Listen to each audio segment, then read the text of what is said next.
నమస్తే మాస్టర్స్. ఇప్పుడు మనం చూస్తుంది విశాఖపట్నంలో ఉన్న బ్రహ్మర్షి పిరమిడ్ని. ఈ పిరమిడ్ని నిర్మించకముందు జయ విజయ పిరమిడ్ను 2020వ సంవత్సరంలో నిర్మించడం జరిగినది. శ్రీ అప్పాజీ గారు ఈ జయ విజయ పిరమిడ్ నుండే బ్రహ్మర్షి పిరమిడ్ను నిర్మించడమైనది. ఈ 33x33 కొలతలతో కింగ్ ఛాంబర్ను కలిగిన ఈ పిరమిడ్లో 80 మంది వరకు కూర్చొని ధ్యానం చేసుకోవచ్చు. కింగ్ ఛాంబర్లో 8 మంది ధ్యానం చేసుకోవచ్చు.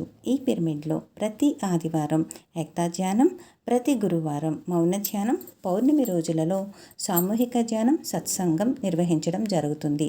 ఇప్పుడు మనం చూస్తుంది రిసెప్షన్.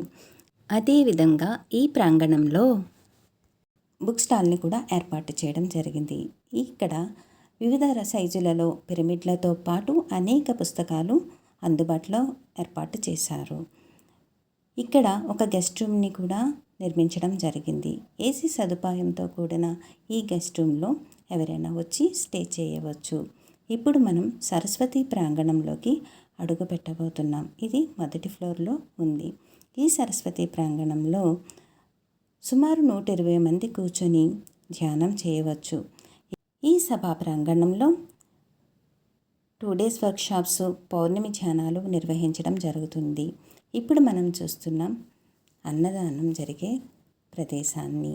ఇక్కడకు వచ్చే సాధకులకు ప్రతి ఒక్కరికి కూడా ఎప్పుడూ అందుబాటులో ఉండేటట్టుగా నిత్య అన్నదానాన్ని అందుబాటులో ఉంచడం జరిగింది. ఎంతోమంది ధ్యానులు, క్రొత్త వారు కూడా ఈ పిరమిడ్కి రావడం, వారి యొక్క అనారోగ్యాల నుంచి బయటపడడం జరుగుతూ ఉంది.